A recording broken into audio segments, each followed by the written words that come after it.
This is Kyle Hunter and Elijah Fleming with Don't Mean Nothing. We're here with Eugene Kraszewski. Eugene is an Army veteran, served in World War II with the, was it 553rd? 553rd Anti Air Battalion. Awesome. We appreciate you having us first and foremost, and looking forward to learning about your life story. Okay. So we'd like to start with childhood, Eugene. So let's talk about where you grew up and what your childhood was like.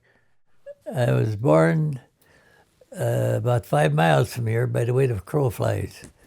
And Pulaski lived on a farm, and I went to school, and the neighborhood school was 1.5 miles away. We walked to and from school. And after I got to 5th grade, then we went to Catholic school, and my dad thought I was old enough to drive a car because I did the tractor, drove around the fields. So he got me a car, and then we'd drive to school. That was 4 miles. And I was at 14, 15. No license or anything. But we didn't drive into the village. We'd park it because I had relations that lived out of town, and parked the car there, and then we walked into school because we only had one cop. He was a marshal, I guess, whatever you called him. I think he was halfway decent, but I don't know if he knew we were doing that or not, but anyhow. Yeah, then after I got to high school, I got my license. Well, then I could drive all over, you know. What were your parents like?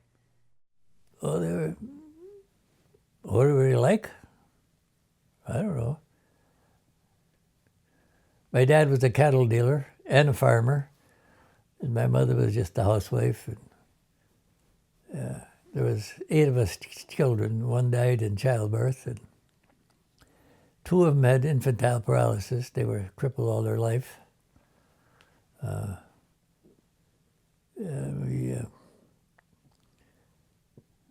So. Talk about this house. Oh, this house, my grandmother lived here. You know, my mother did too when she was younger. But my dad lived where I told you, where I was born. His dad had a farm there.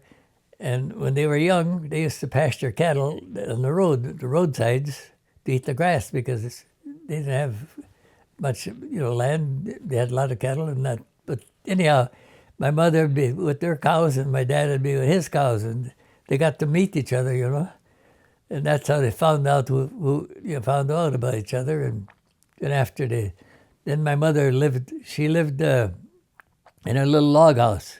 Then when they got a little older, then they bought this place and moved here. And I guess my dad and my mother, they knew each other for a long time before they got married. Wow. Yeah. So. Incredible. Yeah, I spent a lot of days here. My uncles were bachelors, and one of them liked to I made moonshine, and I'd make moonshine with him. I didn't do the work. I just checked we would check it every day. I'd see how it's fermenting and all that. And we'd cook it at night. And the next day he'd color it, and because it comes out pure white. And then he'd get it down to 86 proof or whatever. And then a few days later we'd go out peddling it. You always collect a lot of bottles from the taverns, And we filled all the bottles. They were every kind of brand you wanted. It was all moonshine. Anyhow, I'd get candy bars, on the route, and I enjoyed that. That was fun.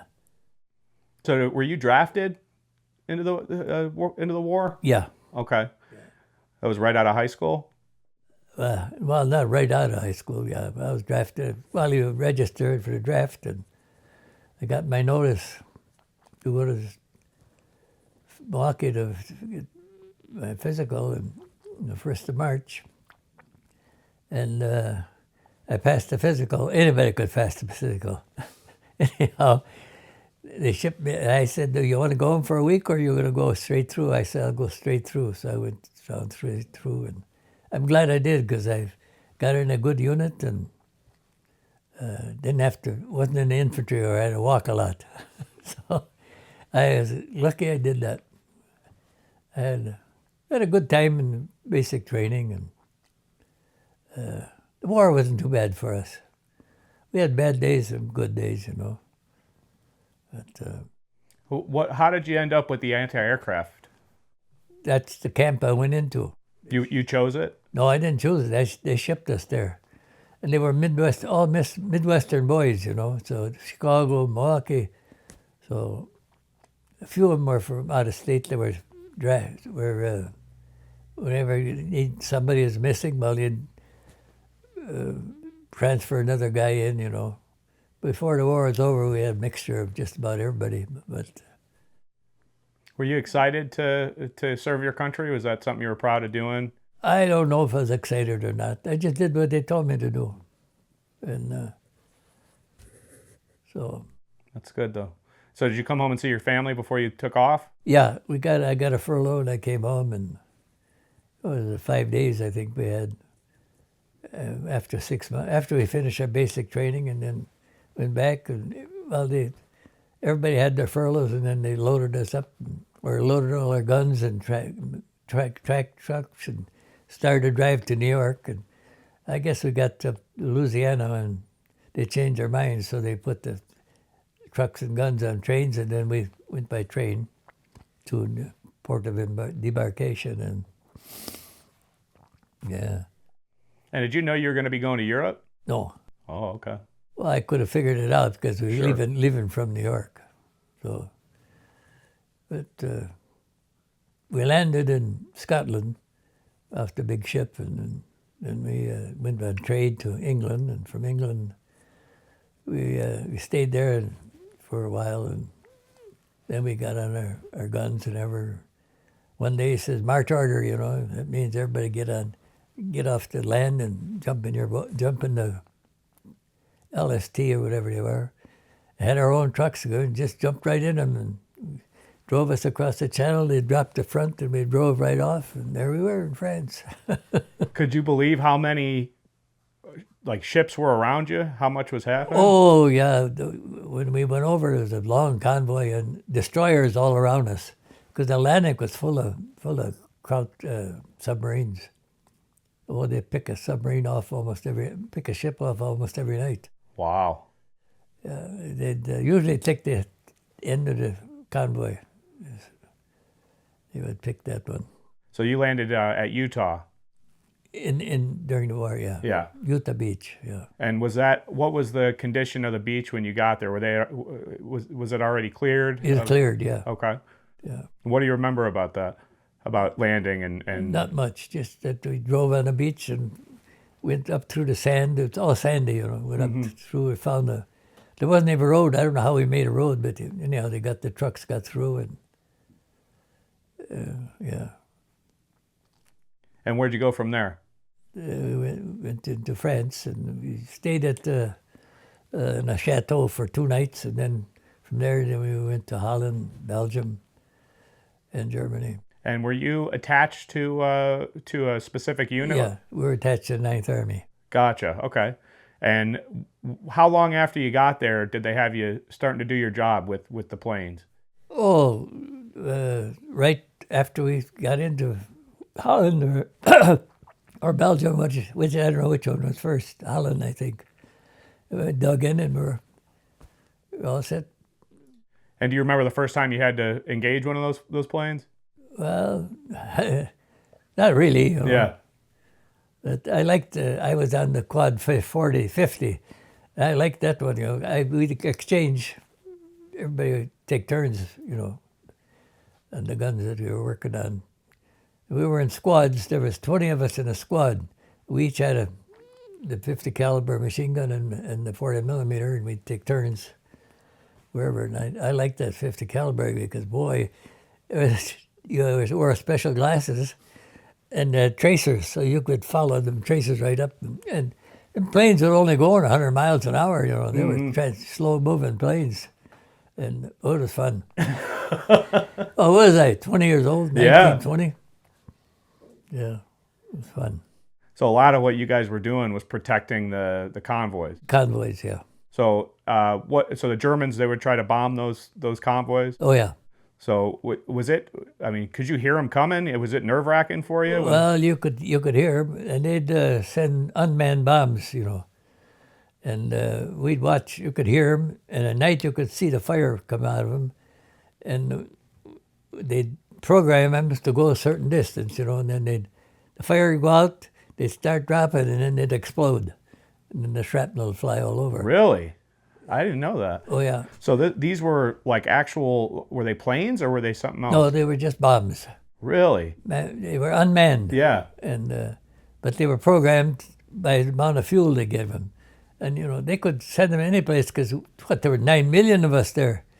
And they could, no matter where they send it, they could knock out, damage, some guys. They didn't care if you got killed. They wanted a casualty because it takes 3 people to take care of a casualty. Yeah. And dead men only 1, That's how all the armies figured it that way. Anyhow, they'd come during the night, during the day. And so they start doing that because they were getting shot down too often? Yeah. Yeah. And Smart. about halfway through the war, they weren't coming very much. Our bombers must have bombed the launching sites or whatever. But enemy planes weren't coming anymore because what came during the first of our war, we shot them down. And if there was any in the airport, the bombers had, smashed the airport. So after about halfway through the war, we had no action at all. Nothing coming our way. So I know you said you were at the Hurtgen Forest. Yeah. Do you remember anything about that? Well, we were off our gun. We were using our rifles and we shoot in between the trees, you stick your head out and shoot at the guy, or wait till he sticks his head out. Yeah. A little different from shooting at planes. Oh, yeah. Yeah, that was the only time. Otherwise, we stayed with our guns. Yeah. But, yeah. Tell us about what it was like getting to the Hurtgen Forest. Did they tell you when you got there that now you're going to be on foot? I guess they must have, yeah. Yeah. And does anything stick out to you from that time? Because Not I know much, Yeah, yeah. We were all excited, I guess, to start with. I was, anyhow. I was only scared one day in my life, all the while in the war. But otherwise... Tell us about that day. Well, it was, you had a pull guard duty. Every night you had an hour or two guard. You guarded your machine, and there was a couple of guys on guard all the time. Anyhow, this night was coal black. You couldn't see anything. We had just moved in there, and, the farmers all had their cattle in the barns because if the shrapnel came down, it hit them just like it would hit us. Anyhow, we're sitting there dark, and all of a sudden, to begin with, when somebody heard a noise, you say, "Halt, who's there?"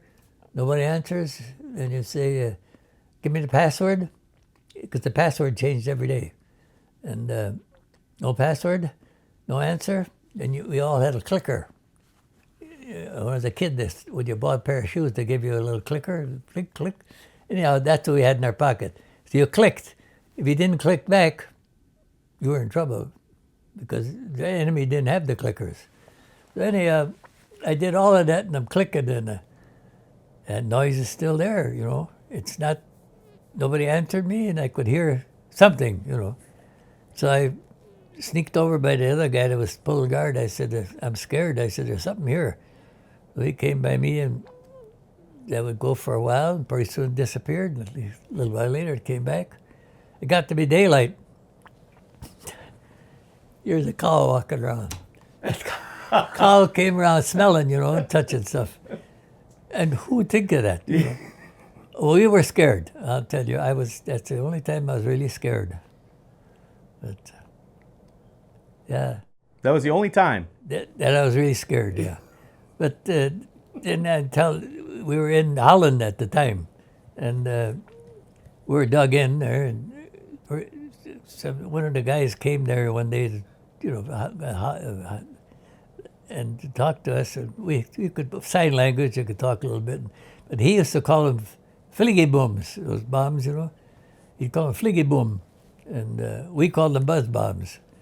But he had it, they were scared that they had to be locked in the house just like we did. And when we got to France, stayed in the chateau. That was the last night we stayed in a building or a house or a roof till the war was over. 24/7 we were outside or in your trench, Wow. And it was cold. Yeah. You're sitting that gun, and then you're sitting in a turret. That's all steel. And you sit there for a little while, and you're just about like that steel. You're that cold, It was miserable, but we survived. Yeah. In the daytime, they let us have fires. We had a lot of fuel, so we'd take gas and put it in a bucket and light a match to it. Then we had a fire, heat. We heat our bodies, and heat our clothes, because we never washed or took our clothes off all winter. You're not going to poke a hole in the creek and get some water to wash, take your clothes off in zero weather. Nobody washed. And we all survived. It was. So somebody said, when are we going to change our clothes? And then one guy, smart ass, says, well, I'll tell you, I'll give you my underwear and I'll exchange it for your underwear. But we didn't do that anyhow. Did most of all the guys in your unit, did they make it through with you? Not all of them. Do you remember which ones didn't? Well, some of them, What happened with that? well, their bodies were taken away. I don't know what happened. Was this during? During the war. Yeah, but you don't remember what part of a? No. Okay. I didn't know where we were or what. You didn't know where you were, If you got to a different country, if the officers knew, they'd come around, they'd check your place. Or if you had to move, they'd come in the daytime and they'd tell you were moving so-and-so. But if they knew what country you're in, they'd tell us. Otherwise, you didn't know what day of the week was or nothing. It didn't matter. How long were you over there? I was in Europe, overseas a year and a half, and States a year and a half. I was short 8 days of 3 years of service. But they gave me credit for 3 years. What else do you remember from your time over there? Oh, I don't know. Like what? Anything that sticks out to you?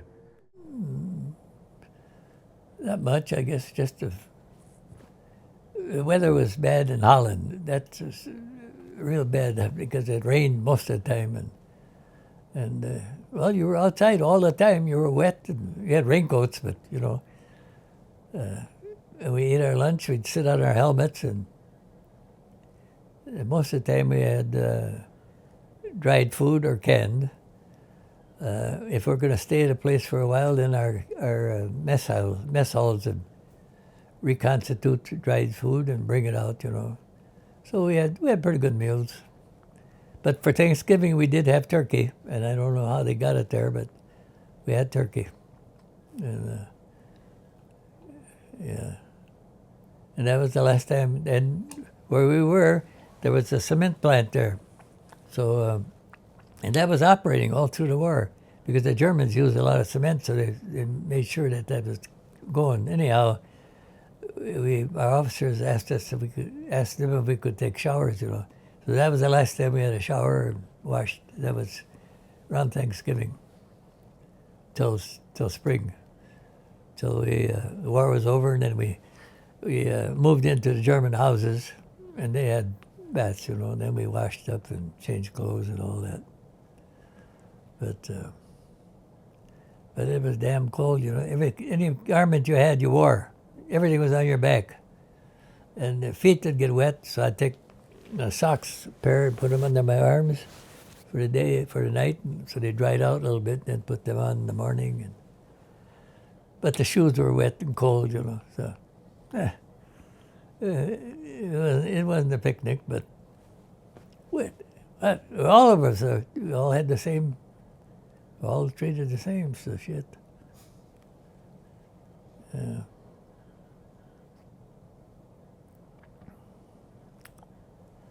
Yeah. Then when I got back from service, I did every kind of job when I was a kid. I'd milk cows, I'd help farmers, I'd anything I could find. I'd get a quarter a day or 50 cents. That was big money then. And so I finally got a bicycle. I bought a bicycle. My dad didn't give us one. We had to earn it. And I'm glad that's the way he treated us, because I learned how to learn what the value of money and everything. But yeah. So when you were back, did you have anything, like did the war bother you at all when you got home, or were you were pretty okay? I was okay, yeah. Yeah, good. I went back to I had a job making cheese before I went to service. I was there maybe 4 or 5 months. And when I came home, I got off the bus and stopped at the tavern where my uncle ran it. And I go in there to call my mother and my brother to come and get me. And here's my boss sitting there, you know. Well, shucks, you know, he says, you're going to come back work for me? And I said, no.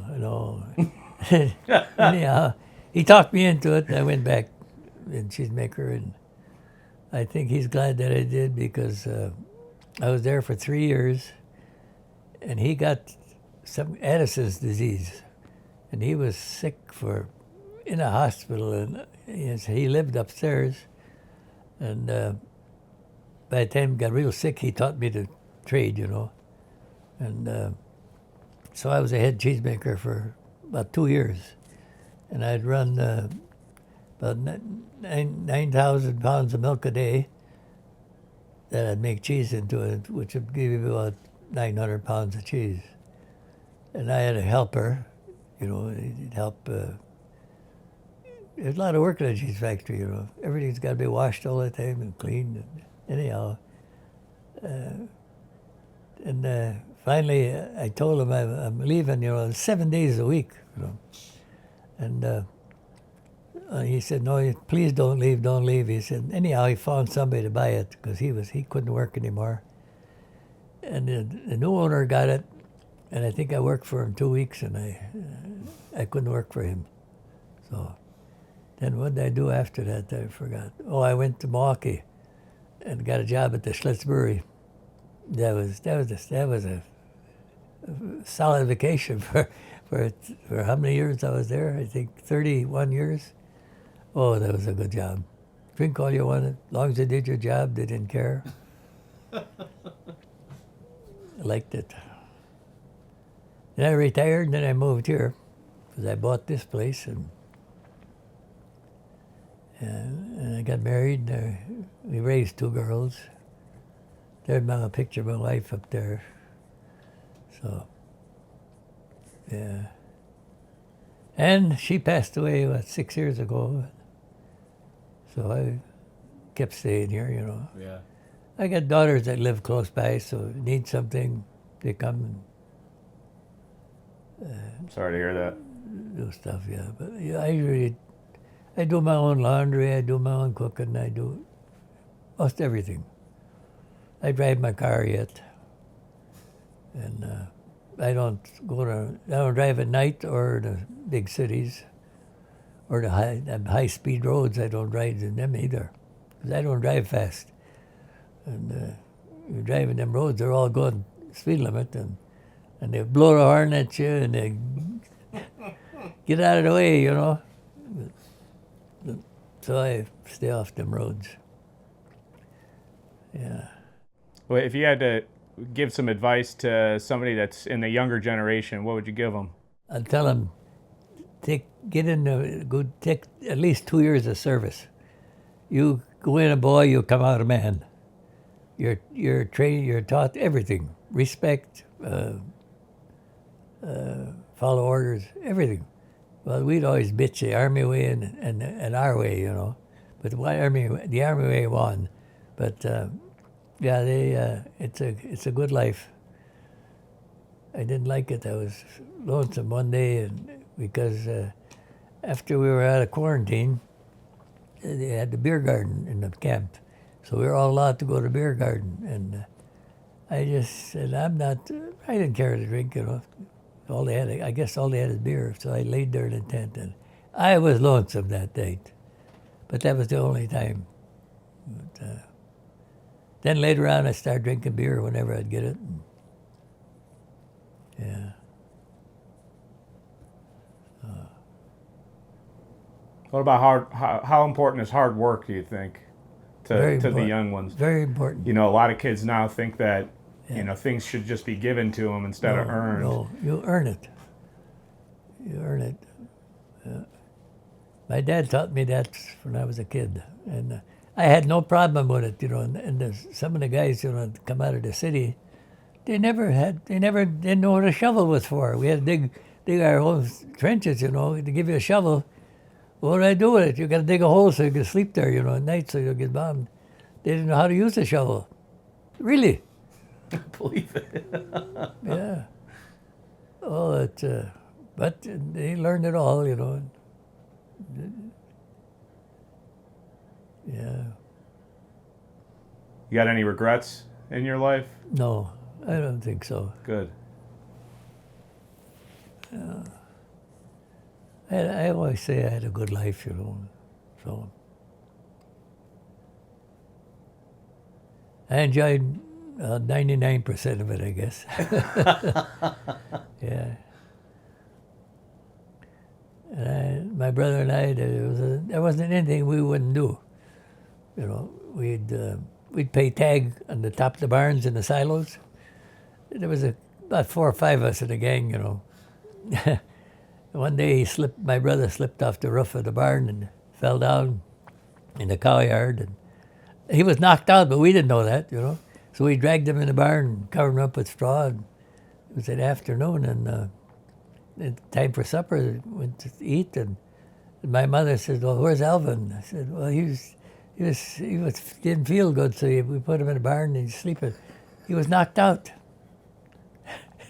They went and got him, and anyhow, he came to, and he survived it. Yeah, we did everything there was to do. We'd do. I tell you, we'd ride cows, we'd ride hogs, bareback. We'd let the cows out of the barn, and we'd jump on their back, and some of them old cow would go slow, but get some of the young heifers, they'd knock you off in a hurry. And it was in a cow yard, there was cow manure, you know. Oh, we'd get so, and trap skunks. We used to do that because you'd get $2 a hide, you know. And we'd get so skunked up and come home and we'd take our clothes off. My mother would make us bury our clothes in the ground for a week, you know. Before she'd wash them. And even if you wash them, that didn't go away. That skunk smell is powerful. You got to really be a kid then. Oh, yeah. And wherever there are skunks, we're out after them. Yeah. God, my brother was just like me, I tell you. There wasn't anything we didn't do. We'd poke horses. We had 3 horses in a barn.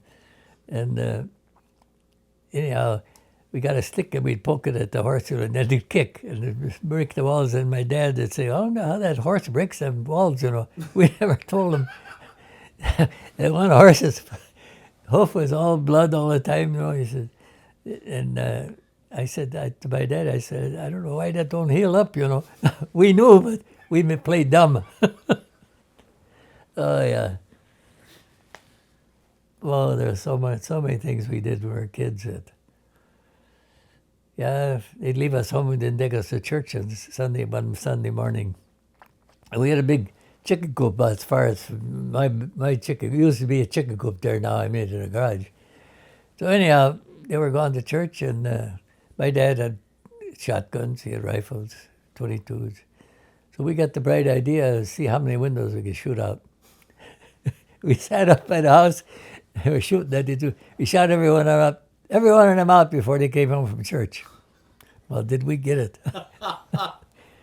But the next time we left us home, we got a hold of my dad's pipe, and the both of us smoked it, you know. But they knocked the both of us out. There wasn't anything we didn't do. anything. We'd go swimming or whatever, you know. Muddy water, we'd go swimming, take our clothes off, and yeah. Getting in a lot of trouble. Well, it was a lot of trouble, but I think my dad enjoyed it. Yeah. He said, let them have their fun. And, you know, we'd get arguments once in a while. So one day my dad comes home with 2 pair of boxing gloves. He said, here, go to it. And, you know, we started out just playing a little bit. Pretty soon, you know, he was healthy. And I was a kind of anemic, you know. And he was 2 years younger, but we were both the same size. And he'd beat the living tar out of me, you know. And shortly after, we're friends again, you know. But that's what we did. Yeah. So, Anything else you wanna talk about? I don't know.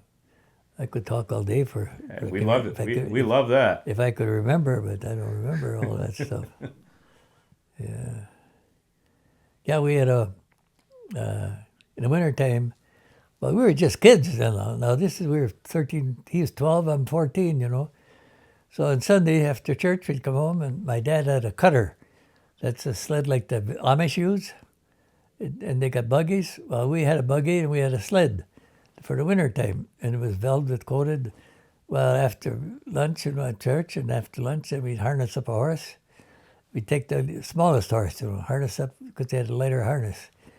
And we'd take him, hitch him to that cutter, and off we'd go. We'd gone all afternoon, go all over with it, you know, with that thing. Come home, my dad didn't know where we were. Come home, the horse is sweating, wintertime. And put her in the barn, and anyhow, he says, don't do that anymore. He says, you got to give that horse a little rest. And, well, he told us how to take care of it. But, yeah. Oh, there wasn't anything we didn't do. We'd walk the creeks in the wintertime with shoes. And we'd break through the ice. We were wet up to our knees, you know. We'd go the length of the creek, where it's to the head of the creeks, because we lived on a farm with a creek in it. We'd go that when it was frozen, and we'd walk that whole creek. Come home, we were froze solid, you know. Pants, everything. Oh, my mother, she had a lot of patience with us because, yeah, it didn't do any good to tell us not to do it because, hey, yeah. I guess one thing that I've always wanted to learn more about, and not to change the subject of the childhood stuff because I think it's great, but so like I was telling you, I had an uncle that was in the Hurtgen forest around the same time. Yeah. He wrote a memoir a little, you know, up until then, and then he never wrote anymore. So I always wondered, you know, what it was like being around the Siegfried line and what that, you know. Well, that Siegfried line, I tell you, them Germans must have spent all their life building it. When we got to it, we'd all be in the fields. We could not go off the road. They'd have barbed wire, they'd have mines, and they'd have cement pillars, so our tanks couldn't get over them.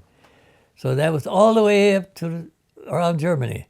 The only way we could get in is through a road, you know.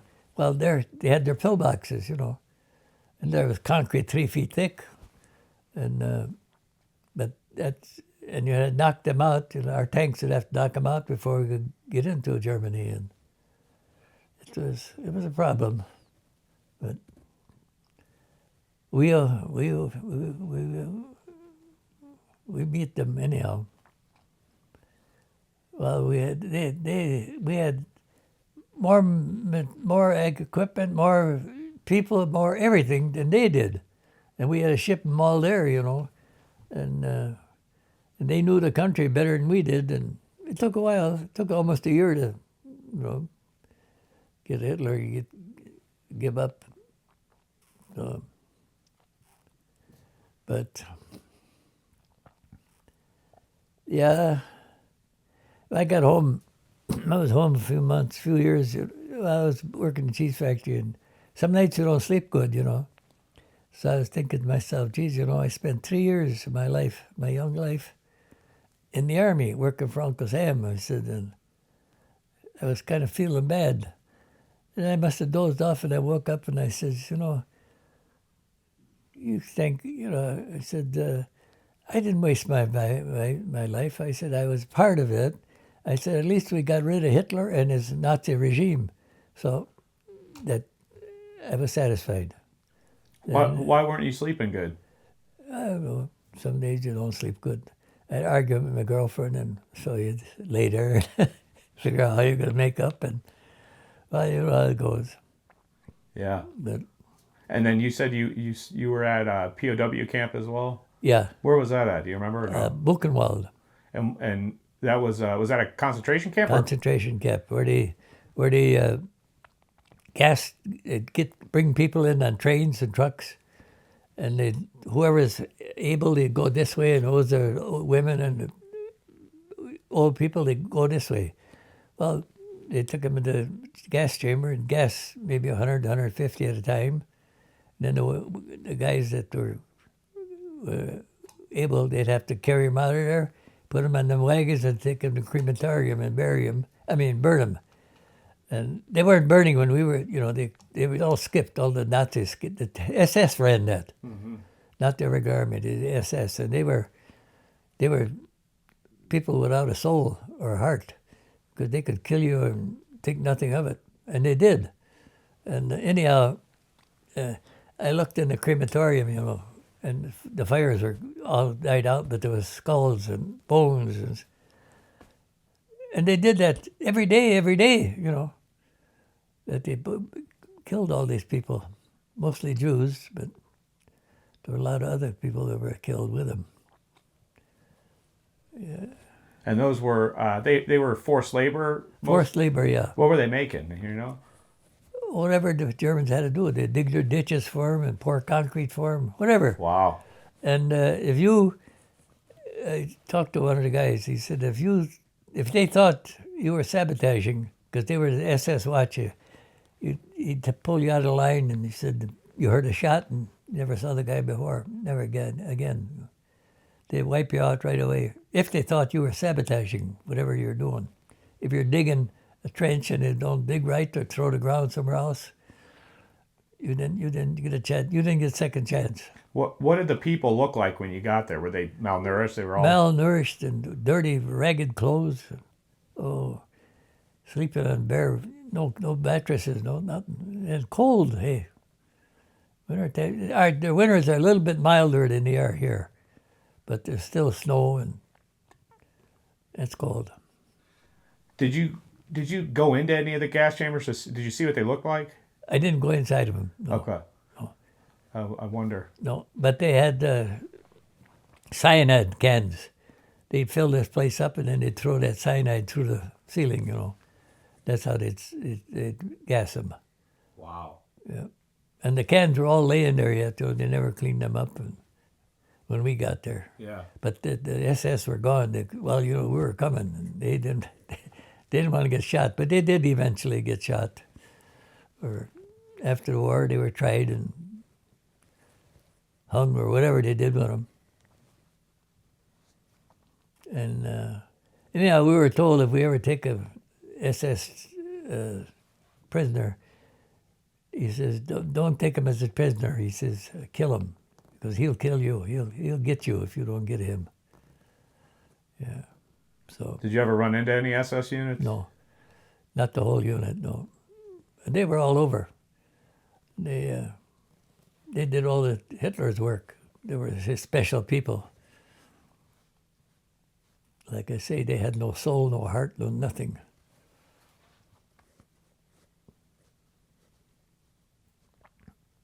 Yeah. And the Germans, after the war was over, we were there a while, got to know some people. The German people like us, We asked them, how they put up with all this. They had, I think, 3 or 4 crematoriums in Germany. Most of them were in Poland. And I says, they were butchers, burning all these people, killing them and burning them. The Germans don't do that. They didn't believe that was true, the people. So anyhow, there was a time that they burned them. They couldn't keep up burning them. So they dug a big trench and they stood the people out line and they shot them and they fell in and they buried them, you know. They didn't have them buried full, so that the war ended. So they brought all these civilians and told them, uncover that and see what the Germans did to them people, you know. Then some of them started believing it, but they didn't believe the Germans were that doing what they were doing. Right. So I didn't either till I saw that. Then I had no mercy for them. No, we didn't know why we were fighting. They didn't tell us. And then we found out what they were doing. I think they started doing that a couple of years before the war started, getting rid of the Jews, because Hitler wanted to have a super race, kill anybody who wasn't blonde or blue-eyed, and if he was Jewish, get rid of him. We would have been in trouble then. Yeah. So what? I guess when you were at the camp, how many people were still there? Was there a lot of people still? Quite, well, yeah, lots of them. Yeah, they were there. They left them. They didn't take them. They left them. And you spoke to one of them in Polish? In Polish, yeah. And then our army, we give them food, you know, and took care of them, and send them back to their own countries. And after the war was over, to send them back. And some of them stayed with us, you know, and they liked our food. They liked everything else, you know. They stayed and did our work for us. And when we left, they wanted to come to the United States. I don't know if they ever did, but they had it pretty rough. Everybody.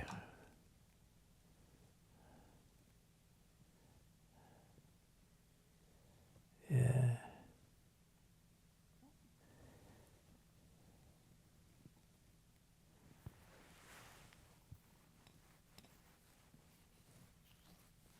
So, I don't know to talk about it. If I get started on something, I can maybe tell you, but a lot of it, I forgot most of it. I never talked about the war. I came home. I lived with my wife 60-some years, and she never asked about it, and I never told her what happened or what we did, you know. And I just didn't talk. Nobody. Nobody asked, and I didn't tell. So,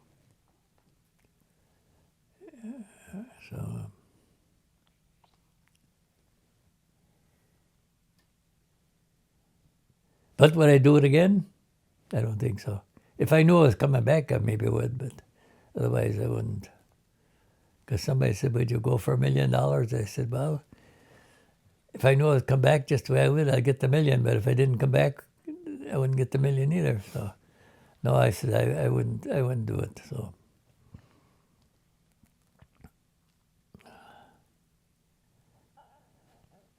but I was the only one that was suffering. There was 9 million of us there, all in the same boat. Yeah. Oh, we're about halfway through the war. We're going up to the front lines, and there's a unit coming back. And we take off our shoes. Every time we stop, we take our shoes off, take our sock from this foot, put it on here to air your feet, you know. And yeah, I'm doing that, and the guy hollers, "Hey, Jack." And nobody in the service knew me by the name of Jack. I looked up, and here's my neighbor from home. How did he pick me out? They were lost. So we talked for a while, and his unit left, and then after the war, I saw him, and I said, "Do you ever find your unit?" He said, "Yeah." He said, "I found them next day." But, yeah, that was something. And I dated his sister before I went in service. Not real steady, but I dated her. And they weren't our real close neighbors. They lived about a half a mile away, but we all went to the same school. So they were just like neighbors. But to meet somebody, that's once I bet you nobody, it never happened during the whole war. Mm-hmm. Anybody ever met anybody from home. That was great. Did you ever talk to anybody like that when you got back about the war? No, Nobody talked about anything. no. I told him about me and Carl meeting, I Yeah. met him. Because we belonged to the American Legion, both of us, and they couldn't believe it either that it happened. But it happened. Yeah.